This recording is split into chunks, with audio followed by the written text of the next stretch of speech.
equal to in x, and the derivative of u is going to be 1 all over x.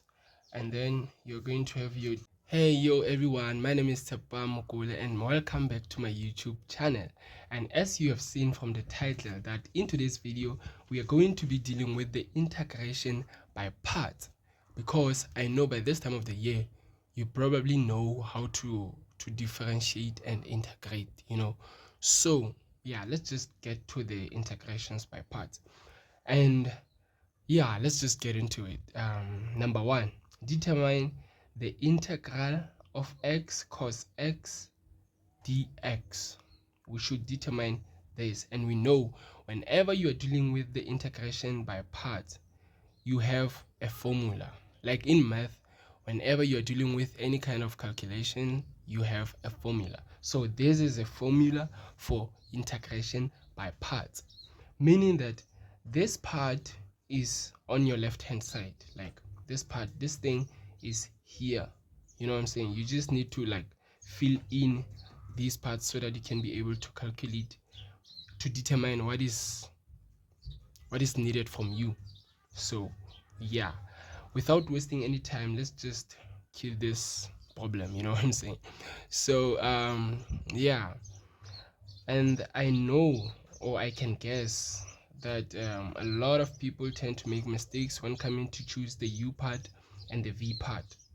But you have to know that every time, or in most cases, when you're going to choose which one are you going to make u between x and cos x, you have to know that the u part becomes a constant after a successive differentiation, and the dv part can be integrated from the standard integrals.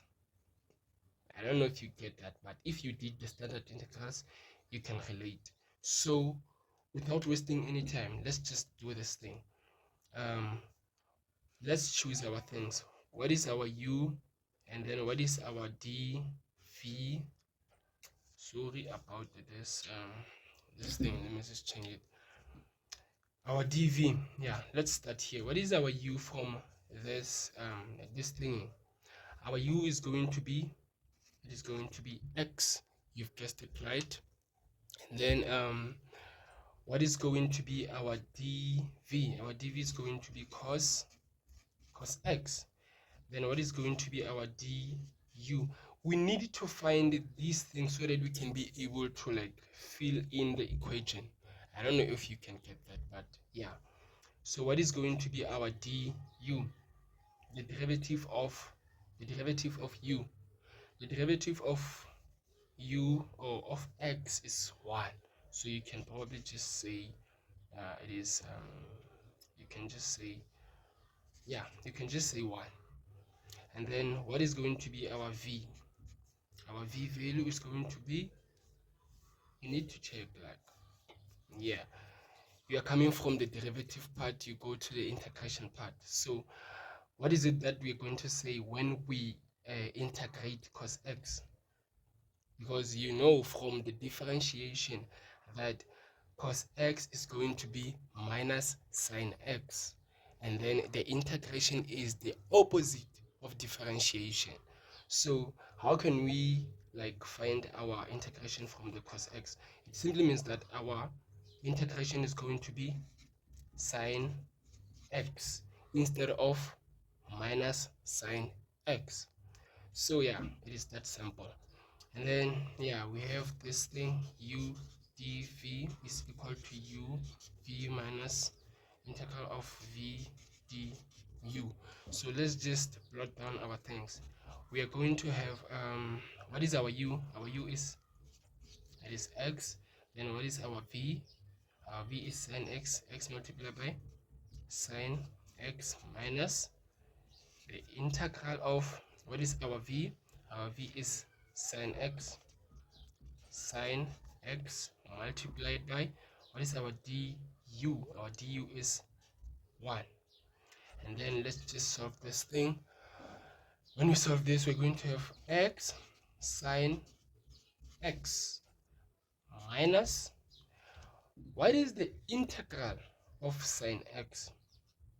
The integral of sine x is going to be minus cos x, because when we differentiate sine x, we say it is cos x. So now in this case, it is going to be minus cos x, because it has to be the opposite one way around. So we're going to have minus cos x multiplied by 1 plus c, because you know when you differentiate, when you integrate, you have to include the constant, you know.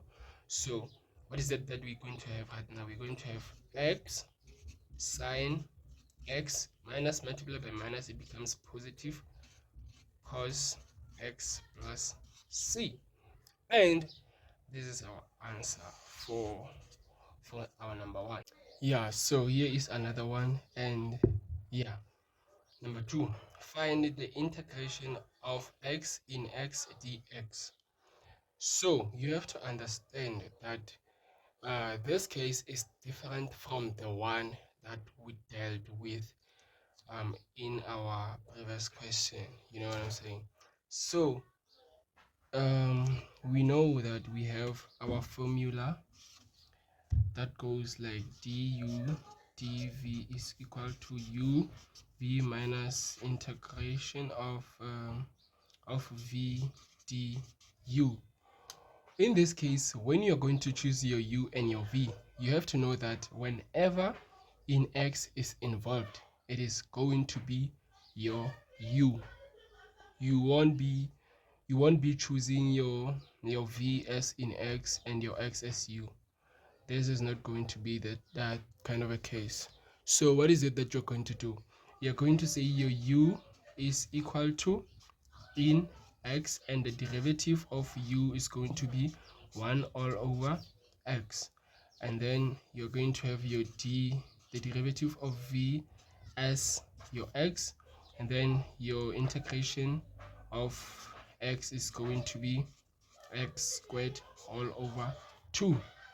And then how did we get x squared all over 2 plus c? Obviously, because you are integrating. So you have to know that when you do an integration, you're going to say we know that we have an invisible 1 over here, so it's going to be plus 1 all over your exponential things. You know what I'm saying? Because you're going to have 1 plus 1 all over 1 plus 1, which is going to be 2 x squared over 2 plus c, because you're integrating. So let's just get to this part. What is going to be our u? Our u is going to be in x. In x, what is going to be our v? Our v is going to be multiplied by x squared all over 2 minus the integration of, what is our v? Our v is x squared all over 2. What is our derivative of u? Our derivative of u is 1 over x multiplied by 1 over x, and then we are going to have what? We are going to have you can say x squared over 2 in x minus, you have to know that we are going to have something like x all over 2, because we know that we have x multiplied by x, so this x is going to cancel the x on top, and then we're going to be left with x over this 2. Yeah, then what is it that we're going to have right now? We are going to have you know that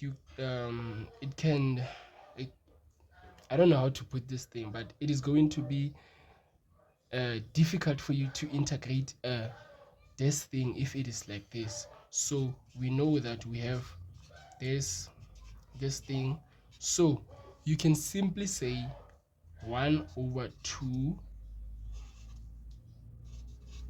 Yeah, you can simply say this thing. Yeah, if it is like this, you know that this thing is the same as this thing. So when you are here, you are simply just going to say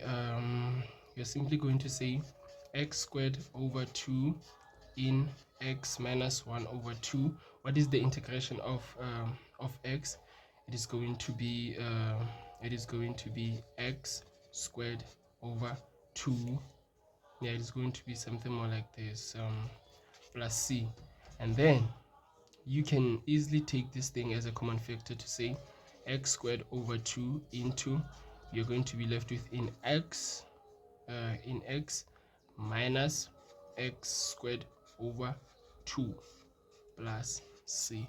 And this is your answer for this. You found the integration of this thing. It is easy as it looks like. And then yeah, thank you for watching this video up to so far. If you have any questions, put them over the comment section below, and thank you for watching again.